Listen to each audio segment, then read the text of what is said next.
Donc bonjour, merci d'être venu. On va maintenant parler de mon job actuel qui est CTO, donc directeur technique.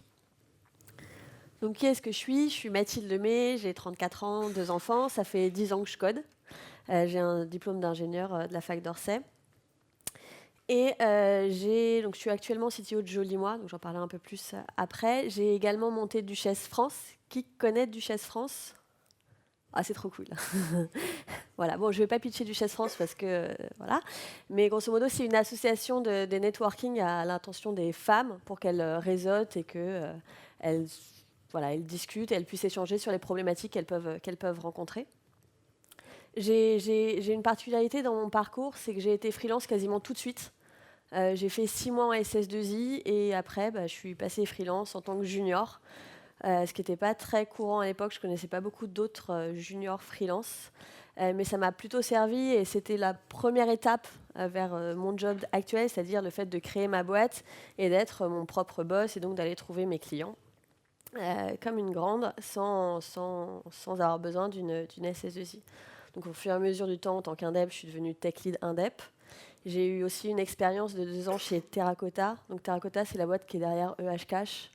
Donc c'est des caches distribuées donc avec des problématiques de haute performance, de haute disponibilité, de scalabilité, voilà, très très sympa. Et en 2014, j'ai monté à côté de mon job chez Terracotta, j'ai monté un side project qui s'appelait Aetis, et c'était un studio de jeux ludo-éducatifs mobiles.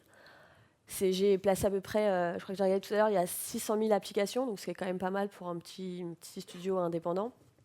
Et en fait, l'idée, c'était juste, je m'ennuyais chez moi entre 2 missions et mes enfants étaient tout petits et je voulais juste voir si leur faire une petite app mobile. J'avais jamais fait d'app mobile et si juste je pouvais leur apprendre les couleurs. Donc typiquement 4 carrés, appuie sur le bleu et si l'enfant appuyait sur le bleu, il y avait des applaudissements. S'il appuyait sur le rouge, il y avait un petit beeper.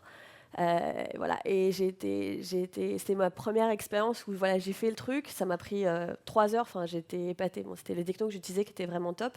En 3 heures, j'avais une petite application mobile. En 5 heures, elle était sur le store. Et en 6 heures, je commençais déjà à avoir quelques petits téléchargements à droite à gauche. Et voilà, c'était la première expérience que j'ai eue. Pour plein de raisons, je ne voulais pas m'associer. Je voulais faire mon truc toute seule parce que déjà, c'était un side project et j'avais déjà un boulot à côté qui me prenait pas mal de temps.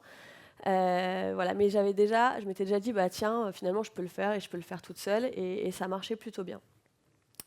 Donc au bout d'un moment, j'ai continué ça, j'ai lâché Terracotta et j'ai eu envie de faire autre chose. Et j'ai lancé Sophies. Donc Sophies, c'était ma première vraie start-up, dans le sens où j'étais pas toute seule. On a été jusqu'à 6, donc ça a duré 2 ans. Ça s'est terminé en mai dernier. L'idée, c'était une application mobile une application mobile pour que les femmes puissent trouver d'autres copines pour partager leurs activités. Donc ça pouvait être aller à la piscine. C'était pas mal sur le sport, d'accord. Donc aller faire du tennis, du badminton, la piscine, voilà. Et c'était pour moi une grande expérience parce que pour le coup, c'est moi qui avais l'idée et qui ai dû trouver un CEO. Donc chose que je ne savais pas faire, donc j'ai dû apprendre à trouver un CEO. Je me suis associée, on va voir après, j'ai fait pas mal d'erreurs sur mes associations, c'est pour ça que je voulais vous partager toutes mes erreurs. Il y en a eu un certain nombre. Voilà, donc ça s'est fini en mai dernier. L'été d'après, voilà, donc cet été, je ne savais pas trop quoi faire. Donc j'avais lancé un tweet sur Twitter en disant est-ce que quelqu'un a un job sympa à me proposer. Je ne sais pas trop ce que je veux faire, donc proposez-moi et je verrai. Et là, ça a abouti à Jolimois. Donc Jolimois, c'est une start-up, petite start-up, hein, on est 10. On est dans le programme Fellowship de Station F. On a levé, donc on peut avoir des équipes, et c'est ça aussi dont je voulais parler. C'était le moment où on passe de tout petit à on commence à avoir quelque chose d'un peu plus structuré. Donc je fais juste une petite pause sur les termes que je vais employer. Donc j'emploie plein d'anglicismes, désolé. Donc le CEO, c'est le directeur général, okay, c'est Big Boss. Et le CTO, je pense que ça vous connaissez, c'est le directeur technique. Et donc qu'est-ce qu'un... Donc j'ai été regarder sur Wikipédia, c'est le truc qu'on fait tous quand on a une presse à faire. Le deuxième slide, c'est Wikipédia, donc vous l'avez là. En fait, c'est hyper compliqué la définition Wikipédia. Donc, en fait, c'est au final juste quelqu'un qui est capable de transformer un capital, donc des ressources, des employés, en quelque chose de technologique. Okay. Et donc toujours, c'est pour aider l'entreprise à atteindre ses objectifs. Donc en fait, je trouve ça pas hyper clair au final. Moi, ce que je vois, c'est que j'ai un CEO qui est celui qui va porter la vision. C'est-à-dire que lui, il sait, donc moi en l'occurrence, c'est une femme, donc elle sait où elle veut aller, elle a une big picture, elle a des étoiles dans les yeux, elle est bouillonnante et voilà. Elle a une notion du marché, des clients, elle a déjà bossé dans notre secteur d'activité, elle a déjà monté des boîtes, donc elle a vraiment une bonne connaissance du marché des clients, elle est capable de faire évoluer le produit, de tester, de sentir en fait, de sentir le marché. Moi, à côté, ce job de CEO, j'ai dû le prendre quand j'ai fait Sophie's, parce qu'on a eu des petits problèmes d'association. Et en fait, je me suis rendu compte que y avait des visionnaires et il y avait des exécutants. Et que moi, je ne suis pas visionnaire, je suis une exécutante. Et donc, avoir la big picture, pour moi, c'est compliqué parce que ce n'est pas inné. Moi, ce que j'aime, c'est elle me dit son rêve et moi, je lui dis OK, alors on va faire ça, comme ça, comme ça, comme ça. Tu vas atteindre tant de milliers de visites en décembre. Et ben moi, on va mettre ces serveurs-là, on va les mettre de cette taille-là et on va pouvoir gérer le nombre de flux. Voilà. Ça, je peux faire. C'est très carré. Ah, par contre, avoir des idées à la volée, ça me correspond pas.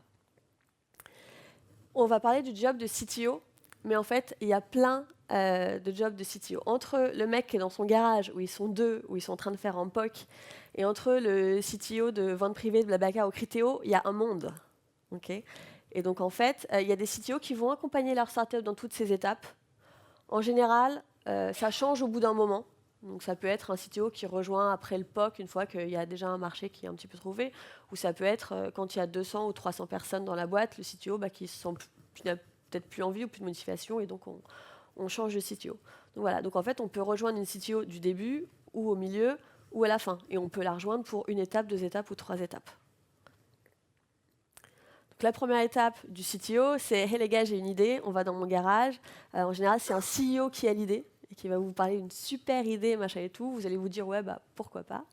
Et vous allez essayer de lancer quelque chose. Alors, comment est-ce qu'on fait en général quand on est dans cette étape-là? En général, on est 2, peut-être on est 3, rarement on est 4, mais en général, on est vraiment tout petit.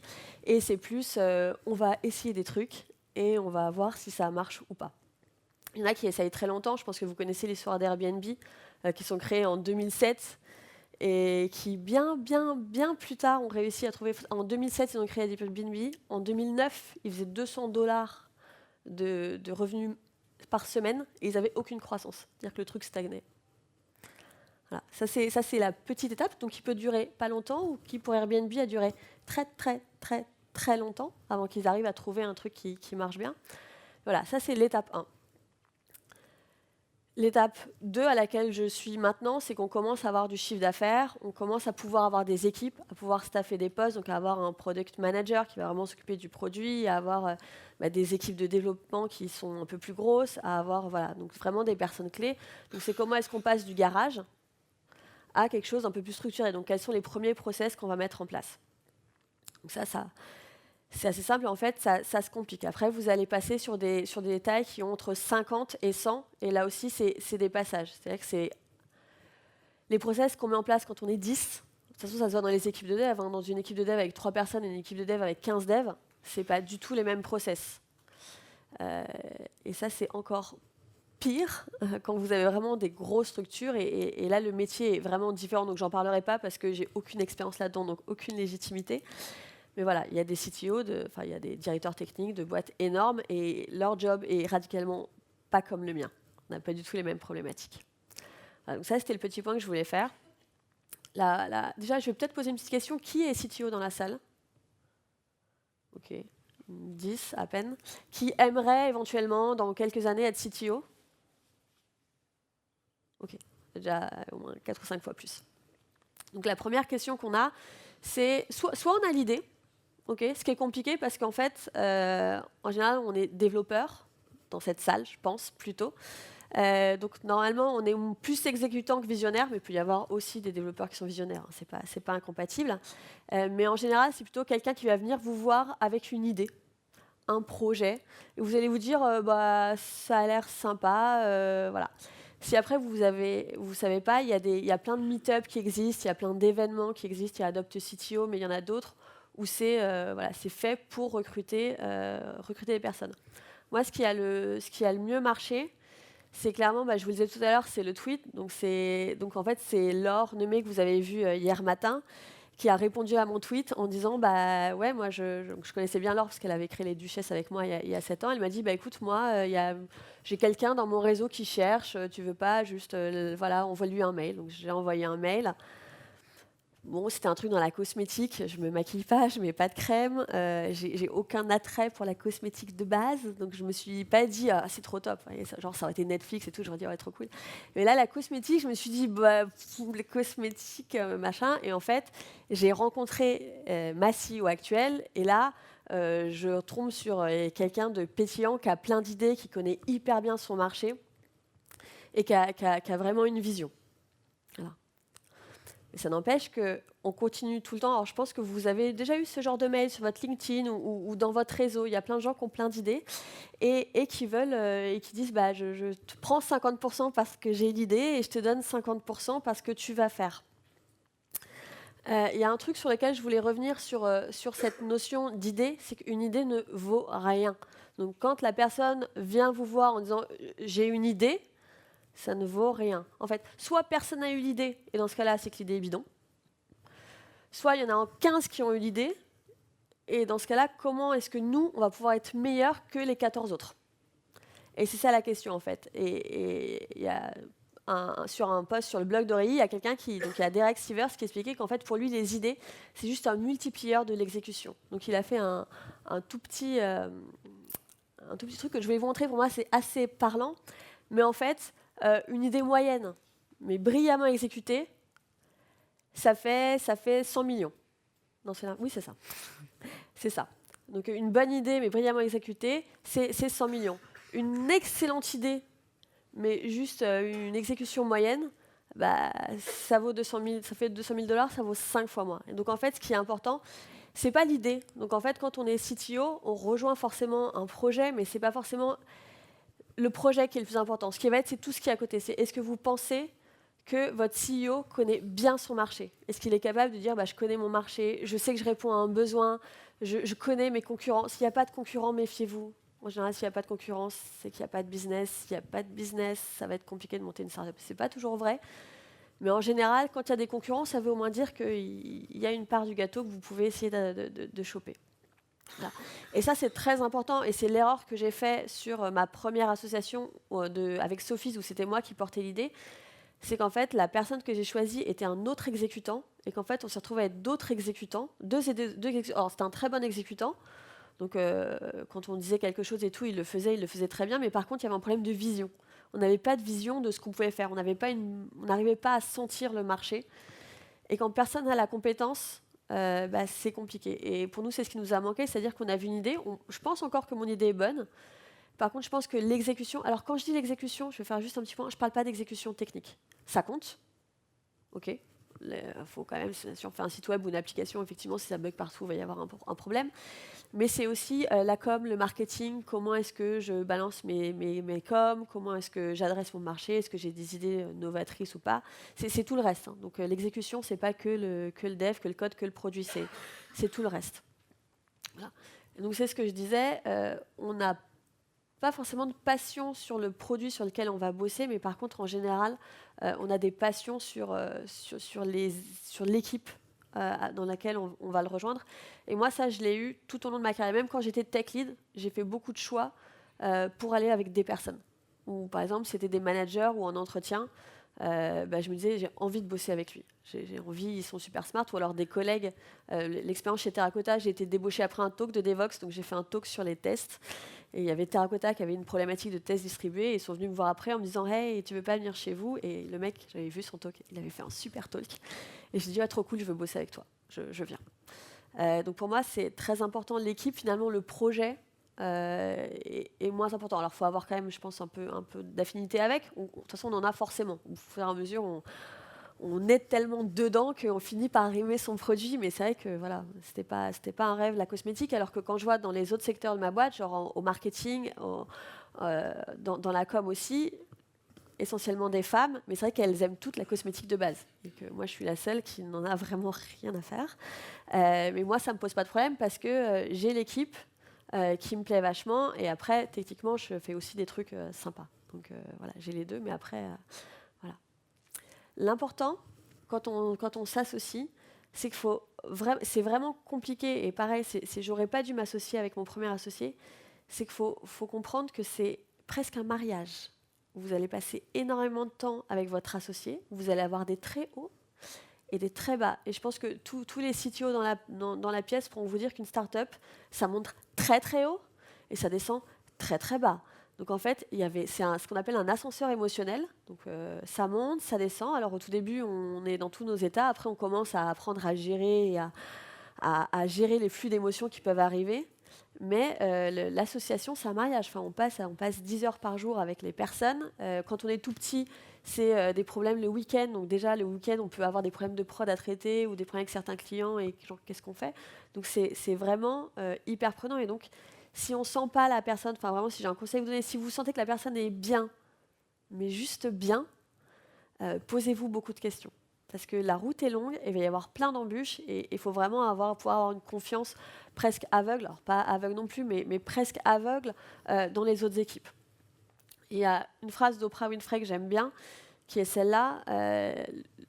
Pour pouvoir progresser, nous, en tant qu'individus, le mieux, c'est de réussir à s'entourer de gens qu'on estime être supérieurs à nous, en fait, sur plein de domaines. Et moi, c'est ce que je vis tous les jours. Justement, en cosmétique, là, je suis en train de faire je ne vais pas rentrer dans les détails, mais grosso modo, on est sur des algos de machine learning pour pouvoir classifier automatiquement les produits. Je ne connais pas les composants, et finalement, j'ai des gens qui me parlent des parabènes, des phtalates, des machins. Maintenant, je sais lire les étiquettes couramment. Et donc voilà, donc elle m'apporte plein de choses sur de la chimie, de la biologie, sur du marketing, sur comment est-ce qu'on construit un produit. Enfin, j'apprends vraiment énormément de choses. Et dans mon expérience d'avant chez Sophie, ce qui n'a pas marché, c'est aussi un truc qui a pêché, c'est qu'il n'y avait pas ces échanges. Et en fait, ces échanges, ça vous nourrit, ça nourrit aussi le produit, ça nourrit la start-up, et en fait, ça nourrit vraiment tout le monde. Voilà, donc ça, c'est le point important, c'est sur le choix du CEO. Faut pas se planter, c'est un peu comme un mariage, donc il faut vraiment prendre le temps. Moi, pour donner un exemple, j'ai rencontré donc Isabelle Rabier, ma CEO, en mai, je crois, et j'ai signé en septembre. Et on s'est vus sur l'été, on a pris des cafés, on s'est fait des restos, on a papoté, on a avancé, on a même fait des séances de brainstorming. Genre, on a pris des points précis du produit, on a vu si on arrivait à bosser ensemble et qu'est-ce qui s'en dégageait. Et donc, pour le coup, j'ai vraiment compris qu'il fallait prendre son temps. Et donc, j'ai pris mon temps. Donc, voilà. Donc, maintenant, on va parler de quelque chose d'intéressant. Donc, vous êtes là, vous avez le projet, vous avez trouvé votre CEO, il est top, vous êtes content, et vous allez commencer à discuter des parts de votre entreprise. Parce qu'en général, un CEO a un intéressement, donc ça peut être des parts directes, ça peut être des actions, voilà, enfin, il y a plusieurs montages financiers, mais c'est quand même, on vous demande en général une implication supérieure à ce que vous faisiez quand vous étiez dev ou tech lead. En général, il y a une histoire de parts. Il faut savoir que déjà, il y a peu de communication dessus. Donc en fait, on ne sait pas trop combien ont eu les autres CTO à côté, donc c'est un peu difficile. Donc là, je vais vous donner quelques tips, mais c'est vrai que c'est un peu difficile de savoir combien je dois demander. Le premier point, c'est que le nombre de parts est plus ou moins proportionnel au salaire. D'accord ? Dans une petite start-up, vous n'êtes pas payé. Imaginons la start-up garage, vous n'êtes pas payé, donc c'est normal de partir avec 50% de charge. À partir du moment où on vous verse un salaire, vous ne partirez pas avec 20, 30 ou 40%. Ça va être des montants beaucoup plus petits. Mais c'est ça à comprendre, c'est que plus vous êtes payé, finalement, moins vous prenez de risques. Donc moins vous prenez de risques, moins vous avez de parts. Les parts, c'est fait pour rémunérer le risque, en fait. Donc, il faut voir entre le nombre d'enfants. Si vous avez 10 enfants, 15 crédits, ça ne va pas être la même négociation que si vous avez déjà un beau pactole de côté et que vous pouvez vous permettre de ne pas être payé pendant 2 ans. Donc, voilà. Donc, ça, c'est le principal facteur. Et comme il est individuel, propre à chacun, c'est compliqué de savoir combien est-ce qu'on peut demander. J'ai trouvé des chiffres. Donc, il existe plein de petites calculettes sur Internet qui sont hyper compliquées à remplir. J'ai jamais réussi à finir. Il y avait trop de questions, ça m'a assez vite saoulée. Mais voilà, il faut savoir qu'en mode Startup Garage, en général, vous avez 20 à 50%. À peu près, moi, l'été dernier, j'avais rencontré un mec pour faire une startup dans le monde du vin.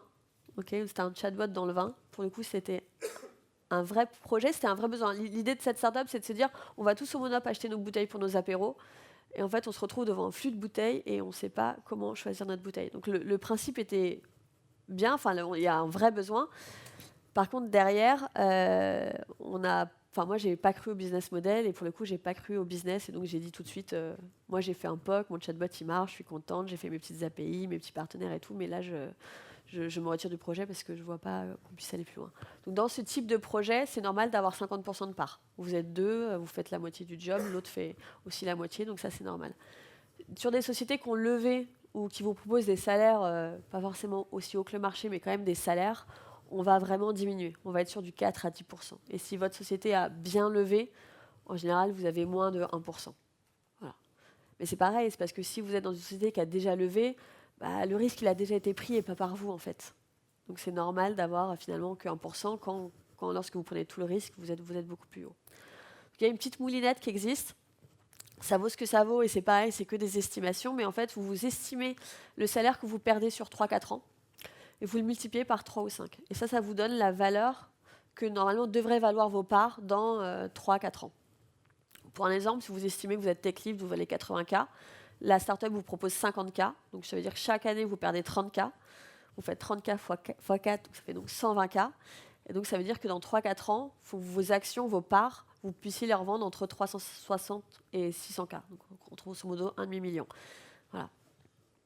Donc ça c'est une estimation, mais c'est vrai que c'est compliqué de savoir de la négociation, combien est-ce qu'on négocie, c'est une vraie question et il y a très peu de ressources sur Internet. Il y a un autre point qui est super important, j'ai dit que c'était un peu comme un mariage. Dans le mariage, il y a quelque chose qu'on appelle le contrat de mariage. Dans l'association, il y a ce qu'on appelle le pacte d'associés. Et en fait, c'est assez important. C'est ce qui va définir en fait votre vie et vos actions. Qu'est-ce qui se passe de vos actions si vous êtes malade? Parce que je vais quand même préciser quelque chose. Les actions, en général, on ne vous les donne pas tout de suite comme ça. Alors, en mode Startup Garage, vous les avez tout de suite. Quand vous n'êtes plus en mode Startup Garage, normalement, vous avez ce qu'on appelle c'est du vesting. Donc, c'est tous les 6 mois à peu près, vous avez des parts en plus. Okay, on vous dit, je te donne 6% de ma boîte, mais tous les 6 mois, tu auras 1%. Okay, et en fait, il y a plein de questions qui se passent. Qu'est-ce qui se passe si vous êtes malade? Qu'est-ce qui se passe si un des associés fait une faute grave et machin? Est-ce que ces parts valent toujours pareil? Est-ce qu'on les dévalue? Comment ça se passe? Et en fait, c'est des vraies questions et il faut s'en préoccuper au début. Parce que c'est pas quand il y a le problème, c'est trop tard. Parce qu'après, ça se règle à coup d'avocat. Donc il faut un peu avoir anticipé le truc et donc rédiger avec des avocats qui vont vous expliquer un peu comment ça marche. Mais c'est important de prendre le temps. Vraiment, je vous conseille de prendre le temps de lire le pacte d'associés, de bien comprendre ce qu'il y a derrière. Qu'est-ce qui se passe pour vous si vous avez un problème? Qu'est-ce qui se passe si quelqu'un d'autre a un problème? Comment ça se rachète? C'est quand même assez important. Un point dont je ne vais pas parler, c'est le point de la levée de fonds. Parce que nous, on a levé avant que j'arrive. Donc mon salaire a été porté par la levée. Donc j'ai jamais fait de levée de fonds. Avec Sophie, on avait vite fait essayer, mais comme de toute façon on n'arrivait pas à dégager beaucoup d'argent, on n'a pas essayé longtemps parce que ça ne marche pas comme ça. Hein. C'est pas un Eldorado, la levée de fonds, c'est plutôt un marathon. Voilà, donc je ne parlerai pas de la levée de fonds aujourd'hui. Peut-être l'année prochaine, je pourrai vous faire un talk sur la levée de fonds et comment est-ce qu'on a réussi notre deuxième levée de fonds. Donc maintenant vous êtes là, vous avez votre CEO, vous avez négocié vos parts, vous êtes content, day one, boss, vous vous asseyez à votre chaise et ça c'est ce que vous pensez qui va se passer. En vrai, il ne se passe pas ça. Tout ce que vous avez imaginé, vous vous rendez compte très vite que ça ne va pas se passer comme ça. Et au final, vous faites plein de trucs.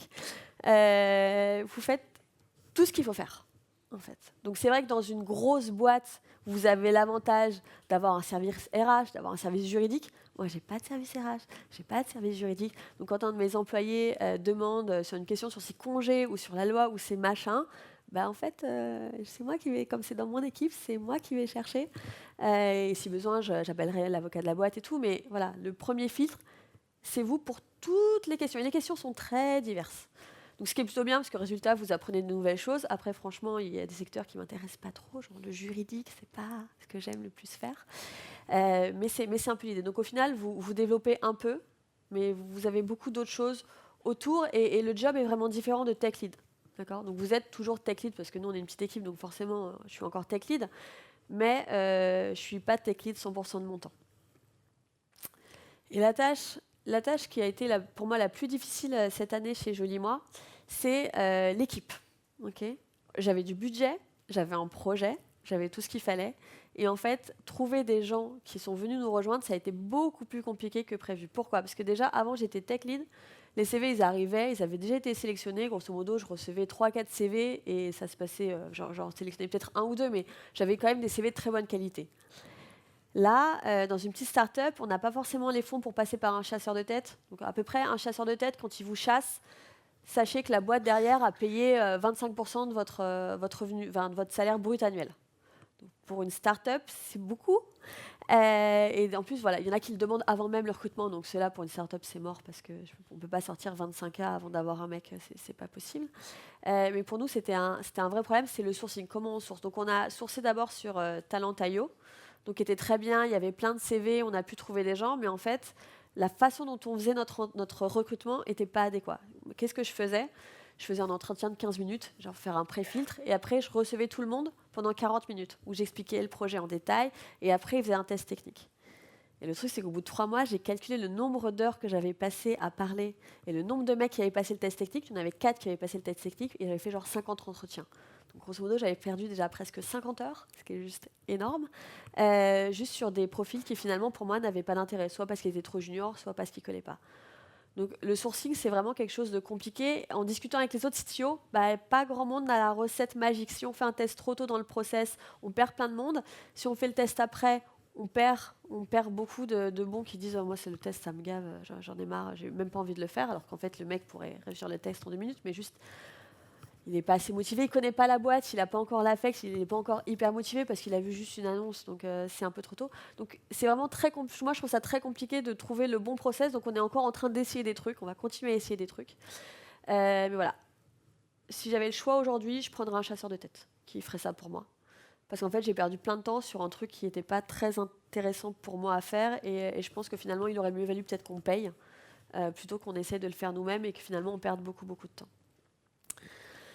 Les rares profils qu'on a laissés, enfin à qui on allait faire une offre, en fait, on s'est rendu compte qu'il y avait autre chose qui était important. Donc ça, c'est une phrase de Netflix. C'est pas du tout l'ambiance, c'est pas du tout la culture de Joli Moi, mais la culture de Netflix, si vous aimez les boîtes, les sujets qui parlent de culture, Netflix c'est un très bon modèle pour voir comment est-ce qu'ils ont réussi à insuffler en quelques années une culture assez pointue.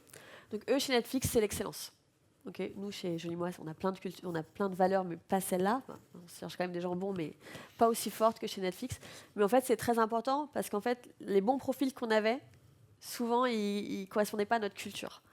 Et ça, c'est très important. Et si vous regardez aussi Amazon, s'il y en a qui ont déjà fait des entretiens chez Amazon, il y a 14 points.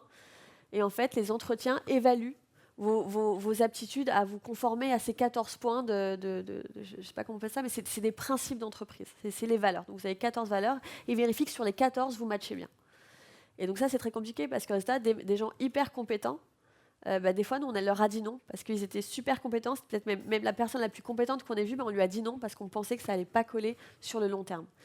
Et là encore, vous êtes CTO, vous faites les recrutements, c'est votre responsabilité, et un mauvais recrutement, ça coûte cher. Ça prend du temps et ça coûte cher. Donc on évite. Et le pouvoir définir sa culture et ses valeurs, c'est hyper intéressant. Une fois que vous avez recruté votre équipe, vous êtes content. Là se pose la question du management. Okay, comment vous allez faire pour vous en sortir? Quel est le type de management vous allez... ouais, j'avais pas beaucoup d'inspiration, j'avoue. J'avais tapé des photos, j'ai pas trop trouvé. J'ai trouvé cette photo-là, je me suis dit, pourquoi pas. C'est sorti quand même sur Google avec management, je vois pas le rapport. Mais bon, je me suis dit, si quelqu'un a trouvé un lien, on peut trouver ensemble le lien. Mais l'idée, c'est que vraiment, pour le management, il y a plein de façons de manager différents. C'est des petites équipes, mais moi, comme je suis une start-up, j'ai pas d'énorme budget, donc j'ai plutôt des juniors, soyons honnêtes. Donc ça demande quand même de mettre en place des process. C'est des gens qui n'ont pas forcément fait de l'agilité avant, donc si on les balance sur un Trello, machin et tout, c'est pas forcément hyper évident. Et là, en fait, je me suis servi de mon expérience. Donc j'ai mis une photo de San Francisco, parce que comme je vous l'ai dit, j'ai bossé chez Terracotta, qui sont à San Francisco. Et là, j'ai eu un coup de cœur sur mon manager. Donc voilà, j'y suis allée pour ce manager-là et pour Alex, que j'avais vu à Devox, qui en fait ne m'a jamais fait de one-to-one comme on m'avait fait. C'est-à-dire que nos one-to-one, c'était des one-to-one ouverts à discussion. Et en fait, on se baladait et on parlait. Donc ça pouvait être n'importe quel problème d'entreprise, ça pouvait être des fois, j'ai un problème avec un tel parce qu'en fait il me dit qu'il n'a pas de temps pour bosser sur mon sujet, mais moi on m'a dit qu'il fallait que je bosse sur ce sujet, et donc au bout d'un moment il faut que quelqu'un arbitre pour me dire soit j'abandonne, soit c'est lui qui me donne un peu de temps. Et en fait ce que j'ai beaucoup aimé, c'est que c'était un management, c'était même pas c'était un co-management, c'était juste une confiance en fait. Il nous faisait confiance, on était tous seniors pour le coup, mais on avait une confiance totale, et en fait les one-to-one c'était vraiment là pour faciliter ma vie. C'était tous les petits problèmes. Ça peut être un problème, genre ma machine n'a pas assez de RAM. Enfin voilà. Vraiment, tous les managers là-bas, c'était vraiment pour faciliter la vie du développeur. Et en fait, résultat, on n'avait pas du tout cette impression de hiérarchique. J'ai jamais eu l'impression que c'était mon boss ou mon chef. Pour moi, c'était un mec super pour lever tous mes points de friction et pour me permettre d'être vachement plus efficace dans mon job de tous les jours. Et donc pour moi, c'est hyper important et c'est quelque chose qui est important, c'est que vous êtes CTO, vous n'êtes pas boss des gens. Les gens, ils ont leur propre vie, ils ont leur propre truc. Et donc le management, pour moi, c'est... On est là pour accompagner, pour aider. Et quand je dis pour accompagner, pour aider, moi, j'avais 3 écrans qui traînaient dans un espace de stockage. Bah, mon boulot de CTO, ça a été de prendre ma jupe, mes talons, d'aller chercher mes petits écrans, de les mettre dans un Uber, de faire amener du beurre à mon boulot, de monter les 3 étages, d'installer les écrans, pour que quand ils arrivent, les devs, le matin, ils disent « Ah, c'est cool, on a des écrans, on va pouvoir mieux bosser, être plus efficace. » C'est mon job, en fait. C'est pas de faire aussi... je fais aussi des super diagrammes de roadmap, machin et tout, à 3 ans. Hein. Mais vraiment, mon job dans mon équipe, c'est juste d'aider les gens. Et des fois, franchement, monter des écrans, c'est pas l'activité la plus spirituelle et la plus à haute valeur ajoutée que j'ai fait, mais n'empêche que ça a servi mon équipe. Donc là, j'estime avoir rempli mon rôle. Donc ça, c'est important sur le management parce que c'est là, à 4-5, ça va. La question, c'est on va forcément changer quand on va être 10, 15, 20, parce qu'il va falloir plus de process. Et là, on voit quand même qu'on rajoute de plus en plus de process parce qu'il y a des choses où on pêche. Donc ça, c'est un truc qu'on est en train de faire. Un des points aussi qui est assez important, c'est la paperasse. Il faut savoir que c'est très cool en France.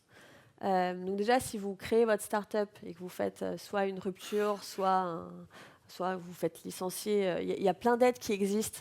L'ACRE, NACRE, il y en a plein, donc allez demander de l'aide. Mais en France, on a la chance d'avoir beaucoup d'aides. Donc quand vous vous lancez pour avoir des subventions, donc c'est Pôle emploi, je crois que c'est le premier investisseur dans les startups françaises, parce que finalement, beaucoup passent par ces moyens, mais qui sont très utiles. Ça vous permet de lancer votre startup pendant 2 ans et d'avoir une part de votre chômage. Donc c'est non négligeable. Vous n'êtes pas en roue libre, vous avez des revenus. C'est pour ça aussi que beaucoup de startups durent 2 ans. La mienne y compris. Okay. Au bout de 2 ans, on dit en fait, je vais reprendre un job. Voilà. Mais c'est quand même pour le savoir. Et après, quand vous avez créé votre job, il y a encore des mécanismes qui existent. Donc, il y a JEI, BPI, je pense que tous les CTO connaissent. Et je pense que ça hérisse les poils de tous les CTO. Parce que c'est des dossiers très techniques. On vous demande les papiers, on vous demande l'état de l'art, on vous demande des roadmaps. Ça prend énormément de temps à remplir. Et en fait, c'est hyper utile, ça rapporte plein d'argent sur des exonérations de taxes à l'entreprise. Mais vraiment, je crois que c'est le boulot que je déteste le plus, c'est de mettre à mon bureau et de passer 5 heures à remplir des dossiers sur lesquels c'est juste pénible. Et puis en plus, moi, je veux bien leur faire un plan à 3 ans de tout ce que je vais faire, de tous les papiers, mais en fait, j'en sais rien. Soyons honnêtes, j'ai une roadmap, j'ai une vision, j'ai pas une roadmap à 3 ans, en vrai. Mais vous allez quand même faire votre roadmap à 3 ans avec tous vos investissements. Vous allez demander des devis. Vous allez envoyer des devis à Apple, à Amazon. Chacun me fait son... Combien est-ce que mon hébergement va coûter? Donc, c'est hyper chronophage. Ça sert et vous en faites beaucoup, surtout quand la startup est petite, parce que il faut les faire au moins une fois. L'autre point que j'adore, c'est tout ce qui est juridique, je l'ai déjà dit. J'ai une passion pour le juridique dans ma boîte. J'ai hâte qu'on ait des gens qui savent mieux que ça. Après, j'ai de la chance, j'ai une de mes associées qui est une ancienne avocate. Donc ça, c'est plutôt cool. Elle prend pas mal de points. Mais il reste quand même des points à prendre et c'est un peu compliqué. Quand je dis juridique, c'est tout ce qui est les contrats de travail, les congés, voilà, c'est très large. Mais ça, c'est quelque chose que j'avais jamais fait en tant que tech lead, parce qu'en général, en tant que tech lead, je posais mes congés et voilà. Mais ceux qui bossaient avec moi posaient aussi leurs congés. Il y avait quelqu'un qui devait s'en occuper quelque part, mais c'était pas moi et j'étais pas dans le process de décision. Là, par contre, je suis dans le process de décision. C'est pas ce que je préfère, mais voilà, le job de CTO, c'est large. Donc, il y a des trucs qu'on aime, des trucs qu'on n'aime pas. En ce moment, qui est très à la mode, et j'ai vu qu'il y avait d'autres talks dessus, c'est GDPR. Là aussi, vous comprenez mon amour pour la GDPR. C'est très bien. En tant qu'utilisateur, c'est très bien qu'on puisse maîtriser nos données et que nos données ne soient pas stockées ou utilisées à des fins qu'on n'a pas voulues. Okay, donc, en tant qu'utilisatrice, c'est effectivement quelque chose vers lequel il faut aller. Voilà, c'est utile. Sauf que moi, j'ai un produit. Je n'ai pas parlé de ma stack technique. Je pense que ma stack technique, c'est du PHP 5, MySQL 5. On fait d'autres trucs super cool à côté. Hein. Mais non, on fait des progressive web apps, on fait du machine learning, l'IA et tout. Mais n'empêche que mon site d'e-commerce, c'est un PrestaShop PHP 5, mais SQL 5. Ça ne fait pas rêver. Clairement pas. Je ne suis pas allée là-bas pour la stack technique. Quand on m'a dit PHP 5, je n'ai pas dit ah oui, je veux. J'ai dit ouais, on va voir pour en changer un jour. Mais voilà, mais le GDPR, ça modifie un peu. Ce qui est compliqué pour nous, c'est que ça impacte des tonnes de choses sur lesquelles on n'a pas vraiment la main sur le code. C'était codé par des agences, plein d'agences différentes qui se sont succédées. Donc des fois, on est un peu perdu. Il y a des flous un peu sur la loi. Des fois, on ne sait pas trop. Donc on se dit, bah en fait, nous, on est petits, donc avec un peu de chance, ils ne vont pas nous taper dessus tout de suite. Ils vont d'abord taper sur les gros. Donc en fait, on attend de voir ce que les gros vont faire pour pouvoir, nous, derrière, truc. Parce qu'on a quand même... En fait, moi, je fais donc Joli Moi, c'est de la recommandation de produits de beauté. Donc, on a des stacks d'IA et plein de choses. Mais ça fait qu'on a quand même des photos des gens. On a quand même toutes des informations sur leur peau, l'état de la peau. Donc, c'est pas la carte bleue, mais c'est quand même des données qui nous appartiennent. On n'a pas forcément envie que ça fuite. Donc, on a quand même des données sensibles. Donc, pour nous, c'est pas juste un site e-commerce où je vends des plantes. J'ai quand même toute une partie de données que je dois protéger, sécuriser et voilà, et faire en sorte qu'elles soient bien effacées. Qui dans sa boîte a des fichiers de mots de passe en clair avec ce genre de mot de passe à la con, ou alors le prénom ou le prénom de l'enfant? Je suis toute seule? Non, vous êtes que deux à avoir des mots de passe en clair? J'y crois pas. J'y crois pas du tout. En général, moi, ce qui m'a choqué, c'est que j'ai pas entendu. Oh, je sais pas, il y a eu un brouhaha. Bon, c'est pas grave. En fait, ce qu'au fond les gens, c'est qu'en grosso modo, ils se partagent des fichiers, on ne sait pas trop qui a les mots de passe. Moi, j'ai toujours été dans des équipes de dev, donc en fait, on lock nos sessions avant de partir déjeuner. Enfin, c'est la base. On a tous été en école, je pense, la plupart. On sait ce qui se passe quand on laisse sa session ouverte. Ça nous est arrivé une fois, on a compris. Et bien en fait, c'est pas le cas. Chez moi et Part, les ordinateurs sont ouverts avec les informations sur tous nos paiements, nos comptes bancaires, tout. Et ça fait partie des choses que je n'avais pas anticipées. C'est le fait de devoir former les gens aux basiques de la sécurité. Puis après, l'idée, c'est qu'on monte en compétences dessus, mais qu'on aille de plus en plus loin. Mais voilà, c'est vraiment divers le job de CTO. Et des fois, vous avez des choses qui... Et ça, pour moi, quand je m'en suis rendu compte, ça a été genre une urgence. Enfin, genre, on va sécuriser ça vite. Et ce n'était pas prévu dans ma roadmap à 3 ans que j'avais vendu à la BPI. C'était un truc que j'ai dû faire parce que ça pose des problèmes. Et il y a plein de boîtes. Donc j'ai discuté avec d'autres boîtes. Et en fait, c'est assez mal géré en général les mots de passe. On ne sait pas trop où sont les mots de passe, on ne sait pas trop qui a les accès. Donc c'est vraiment un sujet, la sécurité des mots de passe, mais pas que. La sécurité au sens général, qui a accès aux fichiers sous Drive. On va vachement sur Drive, mais résultat, sur Drive, on partage tellement facilement un dossier qu'une personne pourrait repartager un dossier avec des informations critiques, et qu'est-ce qu'on fait? Donc c'est un gros sujet. Il y a un autre sujet qui est la dette technique. Ça aussi, on connaît bien. Et c'est très important sur le sourcing. C'est-à-dire que moi, j'ai essayé de recruter des gens qui étaient bons, qui savaient faire du code propre. Et là, techniquement, cette semaine, je leur ai dit, vous ne me faites surtout pas du code propre. Ça ne m'intéresse pas. Pourquoi ça ne m'intéresse pas? Parce qu'on fait un nouveau truc, on n'est pas sûr que ça va prendre vraiment. Donc l'idée, c'est juste, on va le lancer, on va le faire tester à 15 ou 20 personnes. Voilà. Et après, on va voir ce qu'on en fait. Et pour 15 ou 20 personnes, je ne vais pas demander des tests unitaires, des tests d'intégration, des tests fonctionnels. Voilà. Je ne demande pas ça. Voilà. Donc voilà, je veux des gens qui soient capables d'aller vite sur certains trucs. Après, qu'est-ce qu'on va faire? Si ça marche, le code, poubelle, et on reprend du code. Et c'est la partie du job de CTO, c'est d'essayer de faire comprendre au CEO qu'on a été très vite pour sortir ce produit qui est top en 2 semaines, mais qu'en fait, on n'allait rien faire la semaine suivante. On n'allait pas apporter de valeur ajoutée au produit, on allait juste faire du refactoring parce qu'on sait que ça va rester longtemps. Donc on va pas garder du code vraiment crade longtemps, donc on prend du temps. Et ça, c'est compliqué à faire comprendre qu'en fait, on fait des trucs très vite, très simples. Donc après, ils ont l'impression que tout est simple. Comme c'est facile, ça te prend 2 jours, oui, plus ou moins 2 semaines. Mais au final, c'est votre job aussi d'éduquer votre CEO, de lui faire comprendre comment ça marche, qu'est-ce que la qualité, pourquoi des fois on va vite et on dit oui, on va vite, pourquoi des fois on dit on va lentement, parce que ça, c'est critique. Et typiquement, moi, sur les tâches d'infra, on a migré d'OVH à Amazon. Ça n'a pas apporté... On a quand même été beaucoup plus rapide parce qu'on a fait des modifications, mais pour le produit en tant que tel, j'ai pas apporté de nouvelles features, mes utilisatrices n'étaient pas ravies. Enfin voilà, elles ont vu que c'était plus rapide, donc ça c'était cool. Mais voilà, elles n'ont pas vu forcément tout de suite la valeur ajoutée. Mais c'était des choses pour lesquelles moi, j'ai dû dire, bah ouais, mais en fait c'est comme ça pendant une semaine, on met tout, on met le CDN, on met le load balancer devant, enfin on fait une vraie archi un peu plus propre. Voilà, c'est des choses sur lesquelles vous allez devoir expliquer qu'est-ce que votre stack technique, qu'est-ce qu'un serveur, comment ça marche les data centers, pourquoi est-ce qu'on a pris Paris et pas Dublin, enfin voilà. Plein de choses sympas. Donc ça, j'en parlais déjà, mais c'est voilà. Moi, j'étais pas une ops, j'étais vraiment dev. J'ai fait très peu d'ops. Donc je suis amenée à jouer chez Terracotta. Je jouais bien sûr avec des tonnes de serveurs, mais c'était des POC, quoi. Je lançais des serveurs avec des gigas, des terras de RAM, et puis en fait après, je les jetais. Ils n'avaient pas une vraie vie. Donc là, c'est quelque chose sur lequel je suis en train de monter en compétence parce que moi, j'ai besoin de comprendre comment ma stack marche. Et donc, c'est se former le plus rapidement possible, le plus efficacement possible pour comprendre comment ça marche. Est-ce que je code? Oui, encore, beaucoup. C'est à peu près 60 à 70% de mon temps, mais ça veut dire quand même que 30 à 40% de mon temps, en fonction des semaines, je fais autre chose.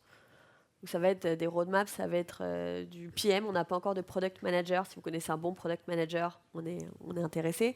Voilà, parce qu'il faut faire, en fait, il n'y a pas de product manager, donc quelqu'un doit rédiger les specs. Enfin, quelqu'un doit au moins se poser la question de qu'est-ce qu'on fait, comment on le fait, pourquoi on le fait. Donc ça, il faut que quelqu'un soit volontaire. Et quand on est CTO, on est auto-designé volontaire quand il n'y a personne qui est vraiment volontaire. Voilà. Donc ça c'est le truc, mais voilà, on code encore, et plus on monte, plus vos startups montent, mais après c'est comme tech lead, hein, plus ça grossit, moins plus finalement on fait d'autres choses que juste du code. On fait de la formation, on fait aussi d'autres choses. Voilà. Le truc, donc il me reste juste 2 slides et 4 minutes, donc je vais accélérer un tout petit peu, mais ça va aller. C'est qu'il faut connaître aussi ses limites. Moi, par exemple, être CTO d'une startup de 100 ou 150 personnes ou 200 personnes, ça ne me branche pas. En fait, j'aime bien l'humain, mais j'aime quand même coder. Et dans des startups très grosses, on bascule vraiment beaucoup plus sur l'humain. Et moi, je sais que je ne vais pas être à l'aise. Donc, c'est un truc que j'ai dit dans l'association. J'ai dit, moi, je veux bien, mais en fait, à partir de 15, 20 devs, moi, je te garantis pas que... Voilà, on a le temps avant d'arriver à 15, 20 devs, hein, donc ça va. Mais voilà, c'est quelque chose, j'ai tout de suite dit, moi, je veux bien, mais après, je ne veux pas faire que manager parce que ça ne me branche pas. Moi, j'aime le tech, j'aime le corps, j'aime coder, j'aime... Voilà. Donc ça, c'est assez important de connaître votre limite pour réussir à taper le bon type d'entreprise et son bon état.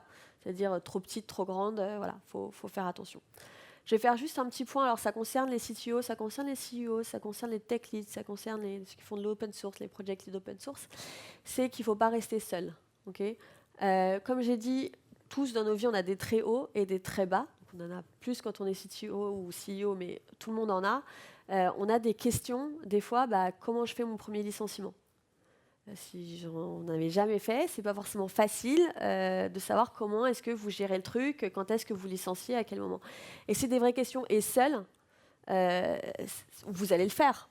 Je doute pas, vous allez bien le faire, mais en fait, vous pourriez le faire mieux si vous aviez eu des gens autour de vous qui pourraient vous aider. Et donc moi, régulièrement, j'envoie des mails sur des sujets différents, en disant t'as pas, comment toi tu gères ça, comment toi tu gères ça, voilà, juste pour avoir du feedback de gens qui sont passés par là. Donc on est start-up plus grosse, mais qui peuvent me donner du feedback sur ce que je fais. Voilà. Après, c'est moi qui décide, mais d'un autre côté, j'ai eu du conseil. Donc ça, c'est quelque chose que je vous recommande. Donc il y a plein d'endroits pour s'associer. Déjà, il y a le réseau. Je pense que vous connaissez tous déjà des CTO. Il y a une association dont je fais partie qui s'appelle Tech Rocks. Donc il y a les CTO, les tech leads de vente privée, Blablacar. C'est un truc assez grand. C'est ouvert aux tech leads aussi. Donc vous n'avez pas besoin forcément d'être CTO. Il faut juste être CTO et tech leads. Et c'est pas mal parce qu'on peut avoir justement des problématiques très pointues techniques, mais aussi autres, du management ou ce genre de choses. Donc voilà. Je vous remercie d'être là. Je vais prendre une ou deux questions s'il y en a.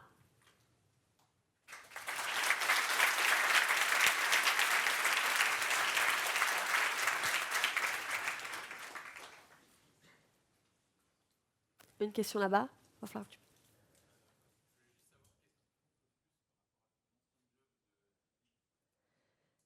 Qu'est-ce qui me manque le plus? C'est plutôt qu'est-ce qu'on a ajouté. C'est toute la paperasse et tout. C'est le fait de d'avoir des choses que je sais faire en 2 heures et finalement réussir à les faire le mercredi ou le jeudi, parce qu'en fait lundi, mardi, mercredi, j'ai fait complètement autre chose. Donc ce qui m'embête, c'est de connaître comment je code et à quelle vitesse je code. Et donc de savoir que ça me prend 4 heures et de ne pas réussir à le faire en 4 heures parce qu'en fait, j'ai dû faire plein d'autres choses. J'ai dû réparer un truc.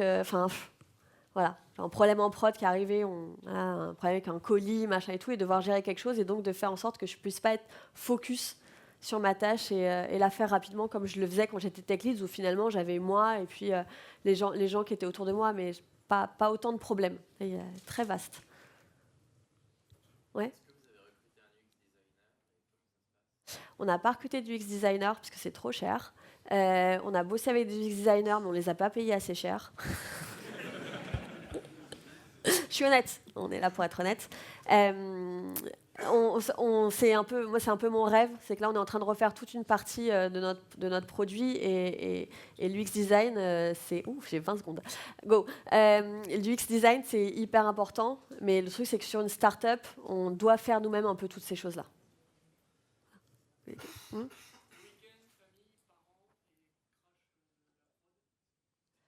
Eh ben, j'ai déjà remonté mes serveurs en rentrant de boîte. Donc pour ma boîte d'avant, en rentrant de boîte à 4 heures du matin, j'ai déjà remonté des serveurs. Ça m'est déjà arrivé une fois. En fait, tu t'apprends à t'organiser. C'est une impression de s'organiser. Et après, il faut mettre des limites. Faut mettre ses propres limites parce qu'autrement, ça t'envahit. Et moi, je suis encore là. Je suis encore en train d'essayer de voir où est-ce que je peux mettre mes limites parce que des fois, je code le samedi, dimanche. Quand l'équipe grandit, c'est plus simple de déléguer, donc d'être plusieurs. Mais après, si c'est toi le CTO, donc c'est ta responsabilité.